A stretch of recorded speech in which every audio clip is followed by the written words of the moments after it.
சேலம் அருகே வேம்படித்தாளம் பகுதியில் 85 வயதான மூதாட்டியை கொலை செய்து 3/4 சவரன் மதிப்புள்ள நகைகளை மர்ம நபர்கள் திருடிச் சென்றுள்ளனர். இதுகுறித்தான கூடுதல் விவரங்களை வழங்கவிருக்கிறார் செய்தியாளர் ரமேஷ். ரமேஷ், விவரங்கள் என்ன? வணக்கம். சேலம் அருகே உள்ளது வேம்படித்தாளம். இங்குள்ள இந்திரா நகர் என்ற பகுதியில் ரயில்வே குடியிருப்பு உள்ளது. இங்கு ரயில்வே தொழிலாளர்கள் வசித்து வருகிறார்கள்.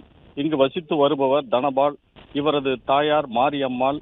இவருக்கு வயது 85 ஆகிறது. இவர் தினமும் இரவு நேரத்தில் வீட்டுக்கு வெளிப்புறம் கட்டில் போட்டு படுத்து தூங்குவது வழக்கம். இதுபோல இன்று காலை இரத்த வெள்ளத்தில் மாரியம்மாள் இறந்து கிடந்தார். இதனை அறிந்த தனபால் உடனே சேலம் கொண்டலாம்பட்டி காவல் நிலைய போலீசாருக்கு தகவல் தெரிவித்தார். இதன் பேரில் போலீசார் விரைந்து வந்து மாரியம்மாள் சடலத்தை கைப்பற்றி விசாரித்து வருகிறார்கள்.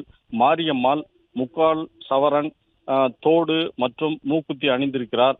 இந்த நகைகளுக்காக மூதாட்டி மாரியம்மாளை கொலை செய்துவிட்டு அவர் அணிந்திருந்த தங்கத்தோடு, மூக்குத்தி, கால் கொலுசு ஆகியவை திருடர்கள் திருடி சென்றுள்ளனர்.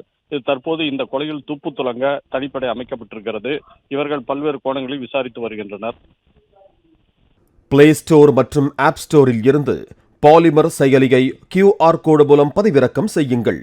செய்திகளை உடனுக்குடன் பெறுங்கள்.